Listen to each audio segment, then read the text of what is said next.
네, 여러분 안녕하십니까. 아직도 어지럽습니다. 정리가 안 되고 있습니다. 어지러운 세상 갈피를 잡아주고 계시는 국가의 어른이십니다. 박찬종 변호사님 모셨습니다. 어서 오십시오. 안녕하십니까.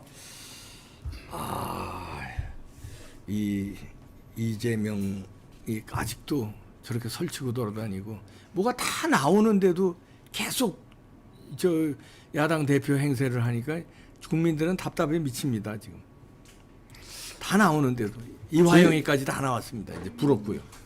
결국 이제 국회를 무대로 한 정치의 주역들은 제1당 네. 과반 의석을 확보하고 있는 민주당 네. 대표 이재명의 민주당, 그게 지금 이제 이재명 대표의 운명이 네. 거의 한계점에 도달해 가고 있고, 그런 것과 관계해서 민주당의 좌장들에게 오늘은 좀 경고적 건의를 하고, 네. 또 다음으로는 국민의힘당에 대해서도 네. 세상에 이렇게 무기력할 수가 있느냐. 그러게요. 그 민주당의 어떤 이재명이 제거되고 나서 새로운 지도체계가 들어선다고 하는 것은 국민의힘당의 엄청난 이 붉은 신호등이 울리는 것이다. 네. 위험 신호가 오는 것이다. 네. 아무래도 이재명이보다는 나을 거 아니냐 이게. 그렇죠. 예. 그러니까 오늘은 일단 민주당에 대해서 얘기해 보기로 하겠는데, 그 이재명 대표 같은 사람이 우리 헌정사에, 야당의 역사에 이런 대표가 없었습니다. 없었죠. 54년에 삼선 개헌, 이승만 대통령이 삼선을 가능하게 한 개헌을 한 이후에 모든 제야 세력이 뭉쳐가지고 호헌 동지회를 만들어가지고 그것이 민주당으로 간판을 달았어요. 그게 신익희, 장면, 박순천, 정일형 뭐 이런 분들이죠. 네. 근데 그 뿌리가 지금 그대로 연면해 오다가 김영삼, 김대중 시대에 분열해가지고 훼손이 됐지만은 네. 김영삼 대통령이 당시 여당 쪽으로 갔기 때문에 역시 그 뿌리는 DJ가 이어와서 오늘의 민주당이 됐다고 봐야 돼요. 네. 그런데 이 역사에 있어서 이런 야당 대표가 있어 본 일이 없습니다. 세계사에서도 뭐 힘들 것 세계사에서도 없다고 봐야죠. 이게 공화 체제를 유지하고 있는 나라에 이런 게 없어요. 예. 군부 쿠데타를 하면 뭐 군인이 군복 입고 따라싸기도 하고 그러는데 정가 사범에 온갖 이 리스크. 그러니까 당 대표 자리를 자신의 사법 리스크를 방어하는데 사용한다. 168명의 국회의원을 오로지 자신의 사법 리스크를 방어용의 소재로 쓰고 있다. 그러니까 이런 야당 대표가 없었다. 그리고 가장 문제는 이재명 대표가 작년 6월 1일 보궐선거 엉뚱한 때 터무니없는데 그건 아마 공작을 한 것 같아. 그 선거구로 물려준 이게 송영길하고 무슨 짬짬이가 있었던 것 그렇지 같아. 않고 물려주겠습니까? 알토란 같은 그 인천 연수구는 그 뭐 얘기가 많은데 잘못 얘기하면 내가 또 괴담을 퍼뜨리다 갈 것 같으니까 시청자들에게 상상에 맡기고 그냥 되지는 않았을 거예요. 네, 그냥은 안 됐을 거예요. 그래가지고 10월 달에 대표가 되고 지금 이제 거의 9개월이 돼 가잖아요. 9개월 돼 가는 동안에 이 언어 폭력, 말을 순화된 말을 당대표가 쓰는 게 아니라 언어를 폭력적으로 쓴다. 예를 들자면 이 공직선거법 위반으로 기소된 그 사건이 돌출했을 때는 검찰이 소설을 쓴다고 얘기를 했죠. 예. 그 다음에 대장동 게이트 기소될 때는 신작 소설을 쓰고 있다는 거. 그 다음에 이번에 평화부지사 이화영 그게 공범이거든. 그게. 그러니까 쌍방울에서 300만 불을 경기지사 이재명 초청의 비용으로 500만 불 내놔라. 그거니까. 그러니까 김성태와 이화영이 앞에서 그러니까 500만 불 너무 많다. 흥정을 해가지고 300만 원을 줄여가지고 300만 원을 보내줬다. 요걸 지금까지는 이화영이가 독단적으로 했다. 이렇게 되어 있는데 근데 김성태하고 그 무렵에 경기지사였던 이재명하고 통화도 하고 그런데 평화부지사라고 하는 게 경기도에만 나가 있는 걸로 알고 있어요. 그러니까 이게 휴전선하고 가장 이게 접촉 면적이 넓고 경기도가 대한민국에 2천만 명이 거기 살고 있잖아요. 그러니까 경기도지사 지냈다, 내가 대통령 꿈이 있다, 그러면 북한의 최고 지도자하고도 만나서 악수한 사진이 필요한 거예요. 그 박근혜 전 대통령도 그 사진을 찍으려고 2002년에 당을 만들어 가지고 북한에 가서 김정일이하고 4시간 이 얘기를 했는데 그 내용 지금까지 공개된 일이 없어요. 거기서 이제 위상을 높여가지고 대통령 나가려고 했는데 지지율이 떨어지니까 포기했는데 그러니까 이재명 대표는 이게 필요하다. 그게 왜 그런가? 김대중 대통령 이래에 남한의 최고 지도자는 북한 지도자하고 만나서 우호적인 분위기를 넣을 거야. 북한에는 누구, 남쪽은 누구 이렇게 대칭적으로 되니까 국민들을 주목시킬 수 있다. 이건 내가 경기지사라도 그런 꿈을 가질 수밖에 없을 거예요. 그러니까 그걸 실천하기 위해서 평화부지사, 보통은 정무부지사라 그러는데 네. 평화부지사라고 국회의원을 한 번 했고 이해찬 전 대표 최측근을 픽업해가지고 그 자리에 앉혔다. 그럼 그 사람이 하는 일이 오로지 이재명을 북한 쪽에 쏘아가지고 돋보이게 하고 종당에는 결국 최고 지도자하고 악수 한번 하게 만드는 것이다. 네. 그거를 이재명 지사는 모르고 있었다? 말이 안 되죠. 말이 안 돼. 아니 그리고 보고한 그게 나왔습니다. 그리고 이화영이가 불었어요. 보고했다. 그리고 보고한 문서도 나왔고요. 지금까지는 처음에. 아마 내가 독자적으로 했다고 하는데 그건 웃기는 소리고 네. 그러니까 어제 그저께부터 뉴스에 뭐가 나오는 거 하니까 그 부인이 탄원서를 얻어냈는데 네. 그러니까 지금 이 대표 말대로 실토를 했어. 사전사고에 보고했다. 당연히 보고해야지. 당연히 보고하고 300만 불 이렇게 해서 간다고 그 얘기 안 하는 거 그건 상식에 어긋나는 일이야. 그런데 그 부인이 탄원서에 전기 고문을 당한 것보다도 더한 심리적 충격을 안고 있었기 때문에 아마 그런 헛소리를 한 것 같다는 취지의 탄원서를 올렸는데 이게 얼핏 보면 그 텔레 밑에 자막에 검찰이 전기 고문한 것처럼 인식될 수도 있어요. 그렇게 아는 사람 많아요. 검찰이 이 사건을 전기 고문하면 윤석열 하야해야 돼요. 그럼 당연하죠. 정권 날아갈 그럴 일입니다. 리가 이건 없고요. 박종철 그 고문치사보다도 지금 수십 년이 흐르고도 그런 짓이 있어 말이 안 되는 소리. 이건 이렇게 해석을 하면 돼요. 이제 그 1년 가까이 구속돼 있잖아요. 예. 가만히 보니까 이게 대북 송금 자기가 지금 말한 대로 하면 자기가 주범이 되는 거거든. 지사님은 전혀 모르고 나하고 김성태만 알아가 내가 했다 이러면 주범 아니야. 주범이 되죠. 예. 근데 이 진역형이 어마어마하게 떨어지게 생겼거든. 사실은 지사의 지시를 받고 지사하고 인원해서 한 일이면 자기가 그 안에 공범이라도 종범이 되니까 네. 책임이 떨어지니까 이걸 깜방에 갇혀가지고 생각했죠. 지금 진역 10년 이상 받을 가능성이 높기 때문에 네. 완전히 뒤집어 쓰게 될 것이다. 그러니까 바른대로 얘기할 수밖에.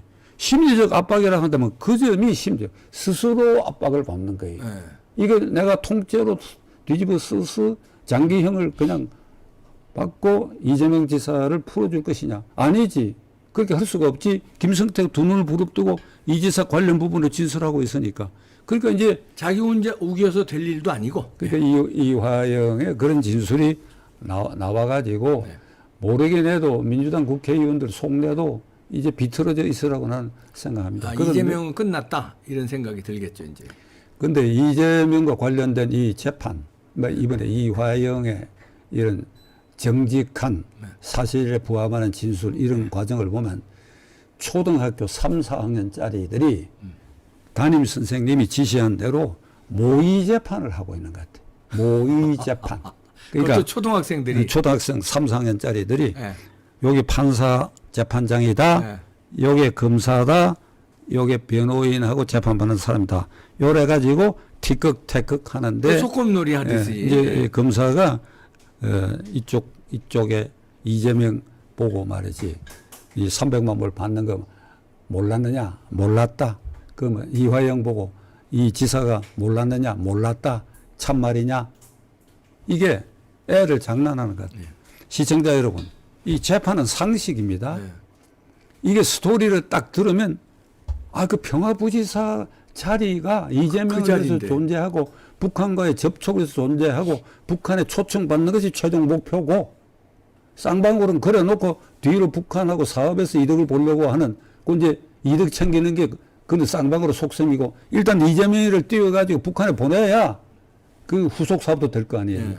그 이걸 들으면 그 이재명이 몰라다가 말이 안 되죠. 네. 그런데 판결문을 쓸 때 300만 불은 사전에 이화영, 이재명, 김성태가 사실 공모라고 하는 것은 셋이 앉아가지고 이래자고 하는 것도 그게 예를 들면 공모의 유형이지만은 김성태가 이화영에게, 이화영이 이재명에게, 이재명이 이화영에게 오케이, 이화영이 김성태에게 오케이. 요래 갖고 이것도 공범이거든, 요게. 그러니까 이제 판결문을 쓸 때 이재명하고 공모해서 300만 불을 보냈다 이렇게 쓰면 판결문이 허전하니까 이 뭐 근거가 없나 이런 데 생긴 거예요. 이화영의 진술이야. 그렇죠. 이게 없으면 김성태 진술만 갖고도 입증이 돼요, 나는. 김성태가 이렇게 해서 300만 원 이런 경유를 했다. 내가 그 만주 어디서 이재명하고 통화한 일도 있다. 그 정도도 충분한데 이제 이화영이가 사전 사후에 다 보고하고 알았다 이렇게 됐으니까. 사전 사후 사전로. 그러니까 이걸 말이라고 이걸 이재명이가 그 지금 검찰이 정치한다고 그러거든. 이재명이가 공직선거 이화영이 부니까 그 소설 쓴다 그랬다가 그다음에는 대장동 게이트 기수하게 신작 소설. 이번에는 검찰이 정치한다고 그러는데 이재명이라는 사람이 이 말을 타락시키고 있어. 이게 검찰이 정치한다. 그게 그 어떤 의미요? 그게 도대체. 내가 이재명 씨한테 두 번 만난 일도 있고 안다고 봐야지. 두 번 만난 일도 있고 그리고 내가 큰 자식하고 64년생 그 동갑이야. 그래서 내가 이재명 군에게 지금 이 방송을 통해서 이 얘기하려고 하는데 이제 그 말폭탄 쓰지 마라. 말폭탄. 그게. 이거 언어를 폭력화하고 언어의 품격을 떨어뜨리고 있다. 박근혜 대통령을 존경한다. 전두환 대통령도 업적이 있다. 그렇게 얘기하니까 밑에서 개딸들이 와글와글 하니까 왜 그런 실수되는 발언을 했나. 그러니까 시침이 뚝 타고 내가 박근혜 대통령을 존경한다 그러니까 진짜 존경한다고 알고 있더라. 전두환 대통령 업적이 있다고 하니까 진짜 업적이 있는 것으로 내가 인정하는 사람이 됐다. 이게 대통령 후보도 되고 과반 차지한 제1야당의 당수로서의 해야 할 일이냐. 이게 그러니까 뭐 소설이다 신작 소설이다 검찰이 정치한다 이러지 말고 이재명 내가 가르쳐 줄게. 이렇게 얘기를 하라고. 검찰이 조작하고 있다 이렇게 얘기를 해. 그냥 검찰이 나를 두들겨 잡기 위해서 조작하고 있습니다. 친애하는 국민 여러분 이래. 그 조작에 김성태, 이화영 뭐 등등 다 넘어갔다. 조작에? 말이 안 돼. 자, 지금 야당 사정이 이래가지고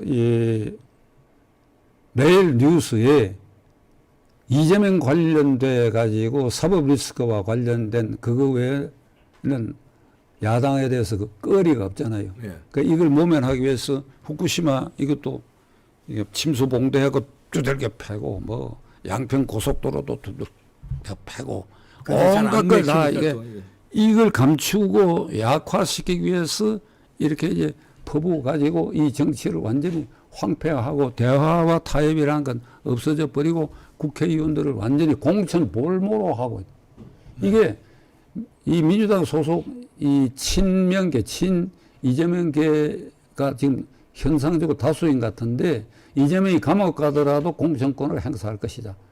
그러니까 만일 그렇게 된다면 이 대한민국 안 해야 돼요. 안 해야 돼.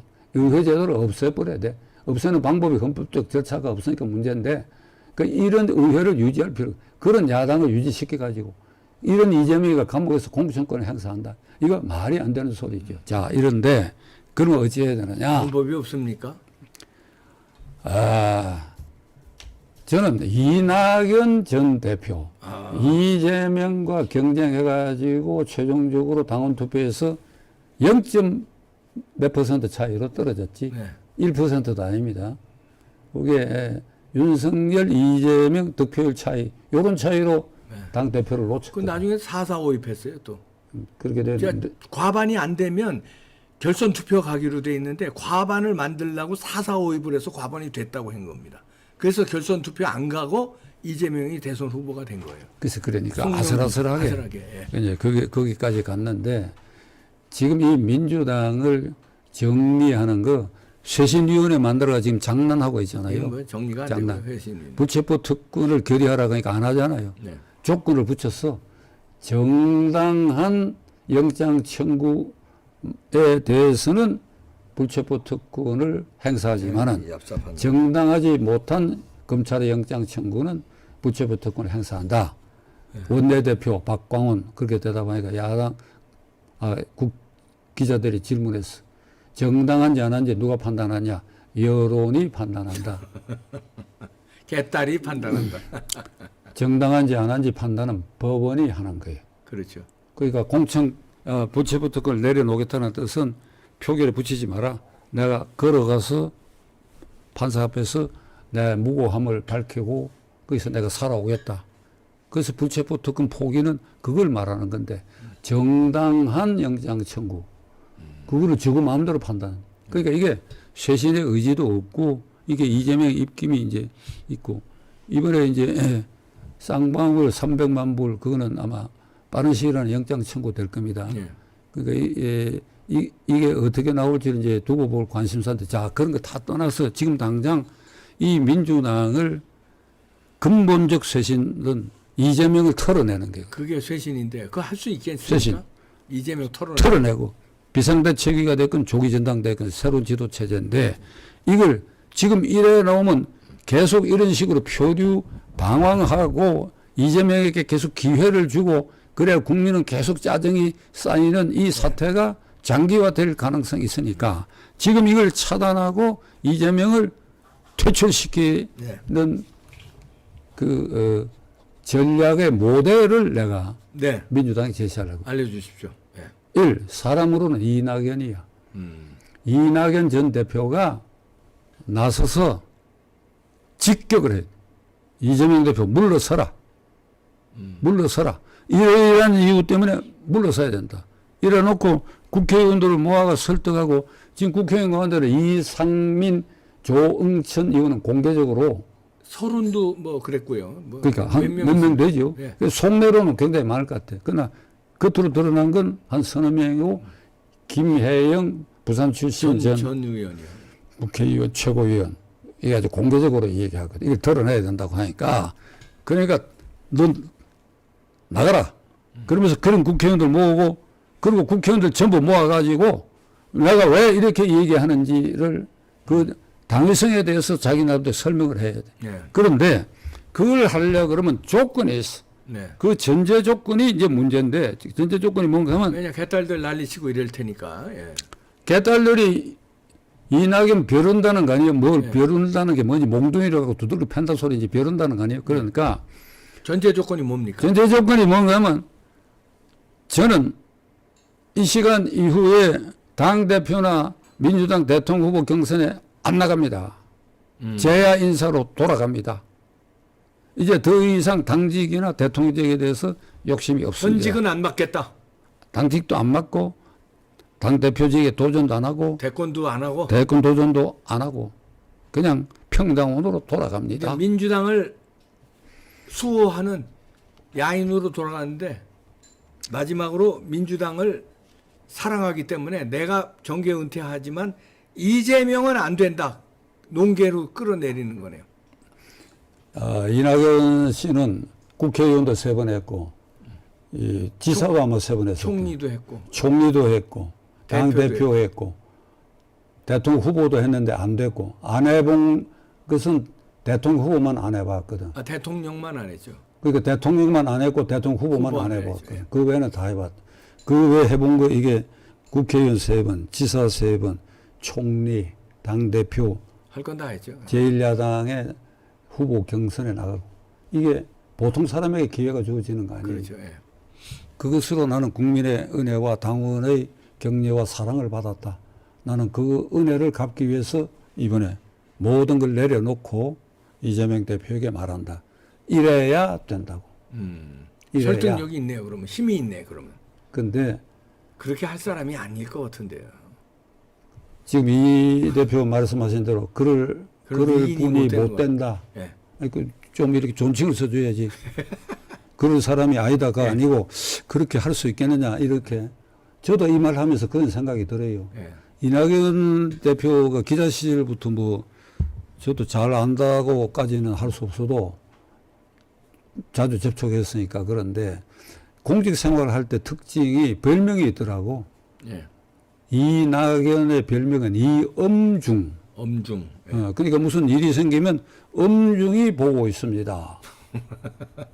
엄중히 보고 있습니다. 보고 있다가 뭐 결론 내리고 한 건 별 기억이 없으니까 네. 별명이 이엄중이고 매사에 엄중하게만 보고 있는 거예요. 이엄중인데 이번에 1년 만에 이제 미국에서 귀국할 때의 성명이 이겁니다. 그러니까 이제 조국에 돌아가는데 작년 대선 후보 경쟁에서 패배한 이후에 이제 1년 만에 돌아가는데 미국에서 공부도 많이 하다가 하니까 어떤 공부인지는 모르겠으나 많이 했겠지.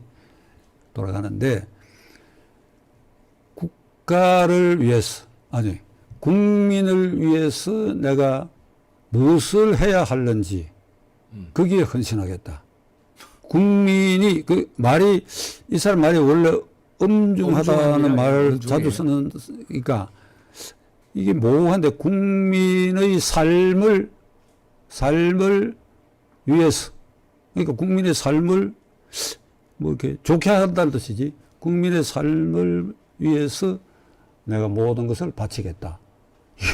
이게 애매하기 짝이 없는데. 바치지를 않죠. 바치려면 진짜 지금 변호사님 말씀한 대로 난 모든 걸 대권이고 뭐고 다 포기하고 당을 위해서 이재명 내려와라. 이게 바치는 건데 자기는 하나도 안 바치고 뭘 바친다는 거지. 저는 작년에 그 민주당의 대통령 후보 경쟁 과정을 이렇게 지켜봤는데 결론이 1% 미만 표로 이제 당락이 결정되는 걸 보고 이게 이 사람 성격 때문에 안 된 거야. 이낙연의 성격. 그 모호한 성격이 고비고비에 단호한 걸 못 보였거든. 네. 이재명은 정과에다가 사법리칙 주르주르 달고도 뭐라고 막 떠드니까 이게, 이게 뭐 소설 쓴다, 신작 소설이다, 검찰이 정치한다 이런 식으로. 그러니까 거기 개딸들이 만세 부르고 뭐 제명인의 마을 만들어갖고 박수 쳐주고 근데 이거는 계속해서 엄중히 보고 있다. 국민의 삶을 뭐 알아보겠다. 뜬구름 잡는 거는. 그런 말을 한데도 불구하고 표가 많이 나온 거예요. 네. 그러니까 이번에 이 은혜를 갚아야 돼. 애매한 말 이제 하면 안 돼. 그러니까 자 결론 이낙연 전 대표 이 이분규 TV를 통해서 제가 말씀드립니다. 이게 민주당이 이게 꼴이 이게 뭡니까? 이게 한국 정치를 정상화하려면 이 과반 차지한 민주당이 정상화되고 그것은 이재명을 퇴출시키는 것이고 그걸 위해서는 귀하가 모든 걸 내려놓고 이재명에게 그걸 직격하고 그리고 국회의원을 친명이고 비명이고 만나면 부담이 없을 거 아니에요. 그렇죠. 나는 아무것도 안 할 사람이니까. 그렇게 하시오. 그럴 위인이 못 돼. 아니 국민이 짜증스럽고 국민이 이재명 대표의 화면에 등장만 해도 돌려. 그런데 저는요 이 시점에서 이낙연의 그 모호한 태도도 문제지만 저는 그 민주당의 지금 70년 역사에 아까도 말씀하셨지만 그런 민주당의 원로들 권노갑이라든지 정대철이라든지 정일영 씨의 아들 아닙니까? 정대철 씨가. 그런 사람들이 입 쳐닫고 가만히 있는 게 그분들 이제 또 공천 받으려고 이낙연한테 줄 서는 건 이재명한테 줄 설 건 아니잖아요. 그러면 이낙연한테도 지금 변호사님 말씀대로 당신 정계 은퇴하고 이재명 안 된다고 끌어내려라. 민주당 바로 잡아라 하고 이재명한테도 당신 손 떼라 이제. 이렇게 정대철 권노갑 이런 사람 충분히 할 수 있지 않습니까? 왜 입 쳐닫고 있습니까? 결론의 두 번째 썸네일이 그 얘기를 하려고. 아이고, 죄송합니다. 그러니까 죄송합니다. 첫째 이낙연 전 대표가 자진해서 나서라. 네. 그리고 지금 말씀하신 대로 권노갑 상임고문, 정대철 상임고문, 문희상 국회의장 예. 상임고문, 그다음에 뭐 국회의장 지난 사람도 많은데, 김원기 그냥 대표적으로 이런 분들이 왜 침묵하느냐? 예. 왜 침묵하느냐? 이분들도 국민으로부터 은혜를 입은 사람들 아니야. 그러니까 이낙연 불러가지고 그렇게 하도록 해야지. 이낙연 불러가지고. 그러니까 이재명에게 경고하고 그다음에 이낙연 불러가지고 당신이 앞장서라 이렇게 해야 된다. 그러니까 오늘의 결론은 이 민주당의 쇄신은 이재명의 퇴출에서 쇄신이 비롯되는 것이고 그것은 지금 가장 쉬운 방법은 이낙연 대표가 모든 야망을 버리고 그리고 이재명에게 내려오라고 얘기하고 네. 그리고 그 뒤에서 권노갑, 정대철, 문희상 같은 고문그룹에서 이재명과 이낙연에게 물러서도록 이낙연 너도 모든 걸 내려놔라. 네. 이렇게 할 수 있는 나라. 이래야 국민이 네. 좀 마음이 편하지. 그러게요. 마음이 편하지. 이렇게 하면 국민의힘당도 긴장해요. 네. 그럼 국민의힘당도 좀 잘 되게 좋은 방향으로 갈 겁니다. 요 다음 시간에 얘기합시다. 이 자유우파에는 이제 박찬종 변호사님 앞에 계셔서 민망합니다만 이렇게 쓴소리를 하고 바른 소리로 길을 잡아주는데 저쪽에는 없는 것 같습니다. 그러니까 민주당이 지금 비극이고 이재명 같은 놈이 설친다고 봐야죠. 저쪽에도 박찬종 변호사님 같이 쓴소리하는 자기 당을 위해서 쓴소리하는 원로다운 원로가 나와주길 기대합니다. 마지막으로 한마디 더 네, 할게요. 한마디 지금 이 대표께서 그렇게 말씀하시는 거 들으니까 제가 이낙연 대표에 대해서 이제 이런 모든 걸 내려놓고 다 마음을 비우고 이재명 보고 물러서라고 직격하라고 했는데도 아마도 못 그럴 거 아니냐. 네. 그렇게 생각했을 때 이낙연 씨, 그 부끄럽게 생각해야 됩니다. 나 같은 사람이 공개적으로 나와서 이런 얘기까지 하는데도 뭔가를 또 계산을 해가지고 일설에는 호남 중심의 당을 자기가 만든다는 소리. 그러니까 이게 다 구차한 얘기고 부끄럽게 생각해야 돼요. 이런 얘기가 제야의 한 귀퉁이를 찾아오는 저 같은 사람이 이런 공개 유튜브를 통해서 이 얘기를 할 지경이 됐다. 네. 이러면 이낙연 씨 부끄럽게 생각해야 돼요. 나는 결단하리라고 봅니다. 결단하십시오. 네. 박찬종 변호사님이셨습니다. 고맙습니다. 감사합니다.